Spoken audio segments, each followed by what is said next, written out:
Hi, how are you? I am Brando, and this time we will talk about the differences between, well, some differences between British English and American English. Okay? You know, it's the same language, but there are some differences. There are a lot of, well, not some, a lot of differences between them, between these two different kinds of English, in pronunciation, also in vocabulary, also in spelling. Okay, so here I'll give you some examples. First, I'll say the British version and then the American version. Okay, regarding tenses or the way they express themselves, British use the present perfect instead of past simple when they talk about a recent event. Like, for example, I have lost my key. You know that normally you would say if you lose your key, if you lost your key like 5 minutes ago, you say, "Oh, I lost my keys." And a British person would say, "I have lost my key." Okay, in American, it's most commonly used the past simple, so you would say, "I lost my key." Okay, in England or in the UK, they would say, "I have lost my key. Have you seen it?" In America, they would say, "I lost my key. Did you see it?" Okay, so this is one of the differences. About the next one would be British usually say have a bath, have a shower, have a holiday, have a break. But in America, in the United States of America, they would say take a bath, take a shower, take a break, and take a vacation. In England, or well, in the UK, will or shall can be used with I and we. Okay, they refer to the future in this case. So they would say I will be late this evening. I shall be late this evening. These two sentences have the same meaning. Okay, so you can say in order to ask for advice, you can say which way shall we go? Okay. This is in the UK, but in the United States, shall is very unusual. People don't use shall. They hardly ever use shall. Okay, referring to the sentence "Will I shall be late this evening." In America, they don't say that. They would just say "I will be late this evening." And for advices, instead of using shall, they use should. Okay, which way should we go? And remember that I told you that in British English they would say, which way shall we go? The next one would be, okay, British speakers use can, so to say they believe something is not probable. Like, Sarah hasn't contacted me. She can't have got my message. The American version would be Sarah hasn't contacted me. She must have not gotten my message. Okay, it's a little bit different. Okay, because well, in the UK, they use the verb to get participle is got. So they say she can't have got. They say have got instead of have gotten. Okay, because have gotten is the American version. To Americans, the past participle of the verb to get is gotten, not got. So Sarah hasn't contacted me. She can't have gotten my message. That sounds a little bit weird, but that's the way they say it. And also, Sarah hasn't contacted me. She must not have gotten my message. When you think something is not probable. The other one would be you can use needn't or don't need to in the UK. It's the same thing for them. It's very common. We needn't hurry. We don't need to hurry. Okay, the same thing. But in the United States, needn't is unusual. People people don't usually say that. People just say don't need to. We don't need to hurry. The other one I have here is that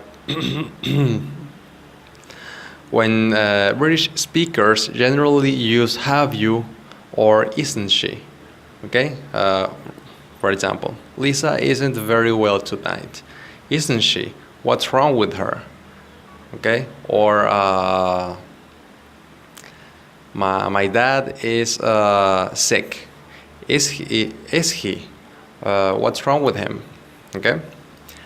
But what's wrong with him? The American version would be American speakers usually use you have. She isn't. They have like the longer version. Okay? Or they just use it all the other way around. Lisa isn't very well today. She isn't. What's wrong with her? Okay? So British people say isn't she? And American people say she isn't. Okay? It's like, yeah, the opposite. So these are some differences between British people and American people. I think I hope you enjoyed it. Thank you very much. See you next time. Hola, soy Brando y en esta ocasión te voy a hablar sobre diferencias entre el inglés americano y el inglés británico. Estas dos son las formas más populares de inglés, las más conocidas alrededor del mundo. También hay otros países que hablan inglés, como Canadá, Jamaica, Australia. Y hay muchos más en el Reino Unido, como Gales, Escocia, Irlanda. Pero el de Inglaterra y el de Estados Unidos son los más populares. Así que les voy a dar algunas diferencias, ya que ellos no solamente tienen diferencias en el acento, sino también en la pronunciación, en la escritura, en la estructuración de frases, en el uso de las palabras. Ya voy a comenzar con algunas diferencias aquí. Primero, siempre voy a decir el británico primero. En inglés británico, cuando uno se refiere a una acción que acaba de pasar hace poco tiempo, ellos utilizan el presente perfecto en vez del pasado simple. Ellos dicen, I have lost my key. Have you seen it?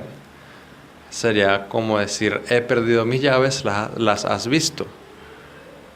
En inglés americano se diría, perdí mis llaves, las viste, cuando se está refiriendo a una acción que no sucedió hace mucho tiempo.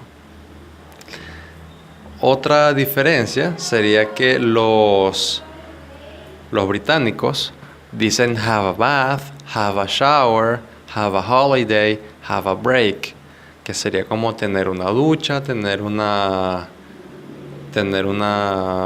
vacaciones, tener un descanso, ¿ok? Pero en inglés americano se dice take a bath, take a shower, take a break, take a vacation. Sería tomar vacaciones, tomar una ducha, tomar un descanso. Son expresiones un poco son diferentes porque quieren decir lo mismo, solamente que utilizan un verbo diferente. La siguiente es que will y shall se pueden utilizar para hablar del futuro. I shall be late this evening. Voy a llegar tarde esta noche. En inglés estadounidense se dice I will be late this evening, porque shall no es muy común, así que se utiliza solamente will. Y también cuando se está pidiendo un consejo, se utiliza shall. Which way shall we go? ¿Por qué camino vamos? ¿Qué camino deberíamos tomar? En inglés americano se utiliza should. Which way should we go? ¿Ok? Esa es son también palabras que se utilizan en un lugar sí y en el otro no se utilizan. Cuando los británicos, hablan de una situación que ellos creen que no es posible, o cuando creen que algo no es probable, utilizan can't. Sarah hasn't contacted me. She can't have got my message. Eso quiere decir Sara no me ha contactado, ella debió no haber recibido, no debió haber recibido mi mensaje. Ellos dicen have got porque en Inglaterra got es el participio del verbo to get. Entonces por ellos dicen have got. Pero en Estados Unidos se diría Sarah hasn't contacted me. She must not have gotten my message. Si te fijas, have gotten en Estados Unidos y el participio es gotten, no got. ¿Ok? Entonces esta sería, en Estados Unidos se dice must not o mustn't. Y en Inglaterra se dice can't, cuando hablo de una situación que creo que no es probable. Por último, en Inglaterra se dice you needn't, o se puede decir también don't need to, cuando se habla de que no es necesario hacer algo. Se puede decir en Inglaterra de estas dos formas: we needn't hurry, we don't need to hurry. Okay, ambas significan lo mismo, solamente que en Inglaterra es normal el uso de needn't en vez de, al igual que don't need to. Pero en Estados Unidos needn't es inusual. La gente normalmente utiliza don't need to. Entonces ellos solamente dirían we don't need to hurry. Okay. Estas son algunas de las diferencias entre inglés americano e inglés británico. Espero les haya gustado y que les haya sido útil. Muchas gracias.